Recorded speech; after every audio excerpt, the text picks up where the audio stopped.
Réparation de l'esclavage, le débat qui fait trembler les grandes puissances. Pendant plus de 400 ans, des millions d'êtres humains ont été arrachés à leur terre, séparés de leur famille, effacés de leur identité. Et aujourd'hui, pour la première fois dans l'histoire moderne, une décision vient bouleverser la mémoire du monde entier. Mais ce que peu de gens ont compris, c'est que cette décision ne parle pas seulement du passé. Elle parle de maintenant, elle parle de pouvoir, elle parle d'argent, elle parle de justice et surtout, elle ouvre une question que beaucoup de pays refusent encore d'affronter. Est-ce que l'histoire peut être réparée? Parce que ce qui s'est passé à l'ONU, ce n'est pas juste un vote, c'est un choc, un message, une fracture mondiale. Et à la fin de cette vidéo, tu comprendras pourquoi certains pays ont applaudi, pourquoi d'autres ont préféré se taire. Reste bien jusqu'au bout parce que ce que tu vas découvrir va complètement changer ta manière de voir l'histoire et le présent. Dans cette partie 1, une vérité qui dérange le monde. Pendant 4 siècles, le monde a fonctionné sur un système brutal, un système organisé, structuré, rentable, le commerce triangulaire, l'Afrique, l'Europe, les Amériques, des millions d'Africains réduits en esclavage, transportés comme des marchandises, vendus, exploités. Mais pendant des décennies, on a raconté cette histoire comme une simple période, comme un chapitre parmi d'autres, comme si c'était du passé, comme si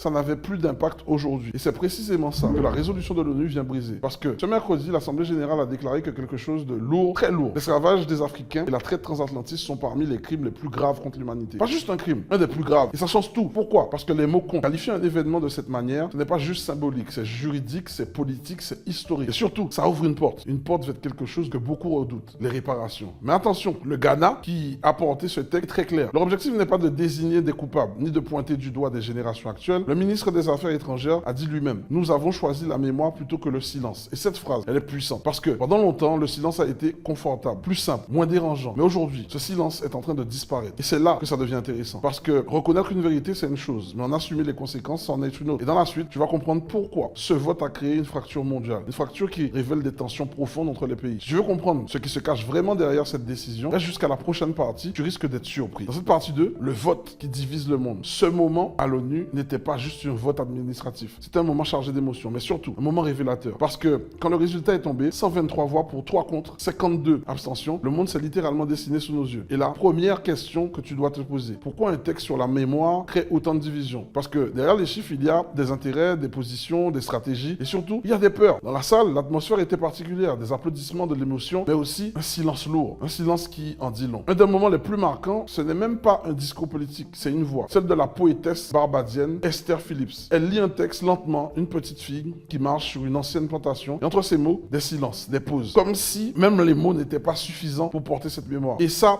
a touché toute la salle, parce que ce vote, ce n'est pas juste un texte juridique, c'est une mémoire vivante. Mais maintenant, regarde bien la carte du monde. Qui a voté pour? Majoritairement les pays du Sud global, Afrique, Caraïbes, Amérique latine. Et qui s'est abstenu? Beaucoup de pays européens. Et qui a voté contre? Les États-Unis, Israël, l'Argentine. Et là, tu dois comprendre quelque chose de fondamental. Ce vote ne parle pas que du passé, il parle du présent et même du futur. Parce que reconnaître un crime comme celui-là, ce n'est pas neutre. Ça crée des responsabilités, ça ouvre des débats. Et surtout, ça peut coûter très cher en images, très cher en politique et potentiellement très cher financièrement. C'est pour ça que les États-Unis ont réagi très fortement. Leur position est claire. Ils rejettent toute base légale liée aux réparations. Et ils vont encore plus loin. Ils accusent ce texte de vouloir hiérarchiser les crimes contre l'humanité. Autrement dit, ils refusent que ce crime soit placé au-dessus des autres. Mais en réalité, la vraie question, c'est pourquoi certains pays refusent-ils d'aller plus loin? Parce que reconnaître, c'est une chose, mais réparer, c'en est une autre. Et c'est exactement là que tout se joue. Dans la prochaine partie, on va entrer dans le cœur du sujet. Les réparations. Pourquoi elles font peur, pourquoi elles divisent et pourquoi elles pourraient changer l'équilibre du monde. Si tu veux comprendre ce que beaucoup essaient d'éviter, reste bien avec moi parce que la suite va t'ouvrir les yeux. Dans cette partie 3, la question des réparations qui fait trembler les États. Maintenant, on entre dans le cœur du sujet. Le vrai sujet, celui que beaucoup évitent, celui qui dérange, celui qui fait trembler les États, les réparations. Parce que soyons clairs, ce vote à l'ONU ne se limite pas à reconnaître un crime. Il ouvre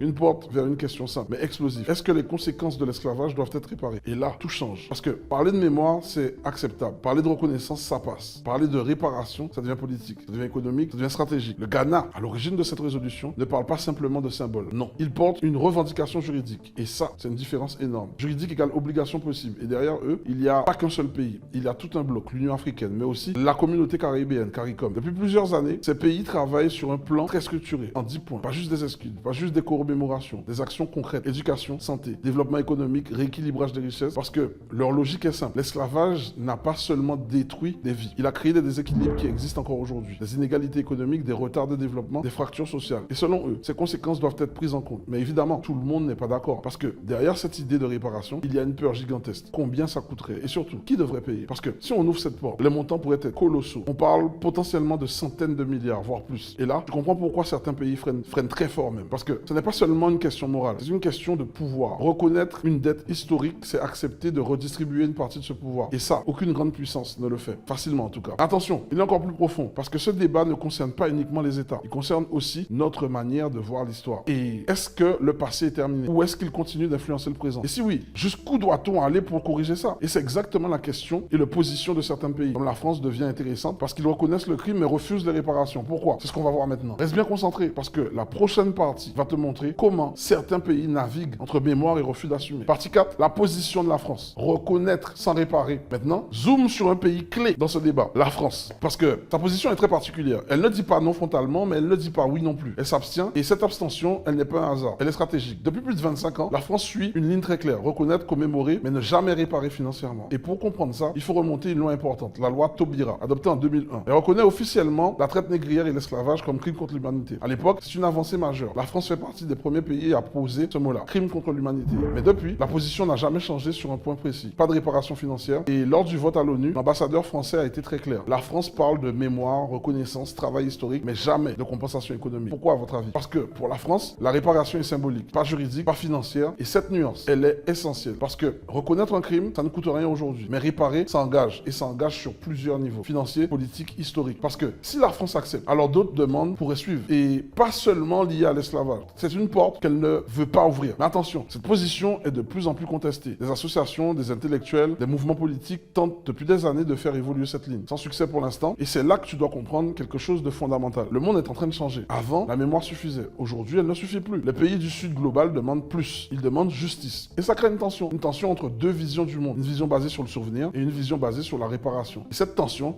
elle ne fait que commencer. Tu es arrivé jusqu'ici, tu comprends déjà que ce sujet va bien plus loin que l'histoire. Reste avec moi pour la conclusion. Parce que tout ce qu'on vient de voir mène à une question essentielle. La conclusion. Une question que le monde ne peut plus éviter. Ce qui s'est passé à l'ONU, ce n'est pas un simple vote, c'est un signal. Un signal que quelque chose est en train de basculer. Pendant des siècles, l'histoire a été écrite, racontée, interprétée par ceux qui avaient le pouvoir. Mais aujourd'hui, d'autres voix se lèvent. Et elles ne demandent plus seulement à être entendues. Elles demandent des comptes. Et la vraie question maintenant, ce n'est pas de savoir si l'esclavage était un crime. Ça, le monde commence enfin à l'accepter. La vraie question, c'est que fait-on de cette vérité? Est-ce qu'on s'arrête à la mémoire ou est-ce qu'on va jusqu'à la réparation? Parce que derrière cette question, il y a quelque chose de beaucoup plus profond. L'équilibre du monde. Si certaines nations doivent réparer, alors cela signifie redistribuer. Redistribuer des ressources, redistribuer du pouvoir, redistribuer de l'influence. Et ça, c'est un changement historique. Mais en même temps, ignorer cette question, c'est accepter que certaines injustices continuent d'exister. Alors aujourd'hui, le monde est face à un choix. Se souvenir sans agir, reconnaître et transformer. Et ce choix, il ne concerne pas seulement les États. Il nous concerne tous. Parce que comprendre l'histoire, c'est aussi comprendre le monde dans lequel on vit. Et peut-être le monde que l'on veut construire. Si cette vidéo t'a fait réfléchir, écris-moi en commentaire, mémoire ou réparation. De quel côté tu te situes? Et surtout, partage cette vidéo à quelqu'un qui doit absolument comprendre ce sujet. Parce que ce débat, il ne fait que commencer.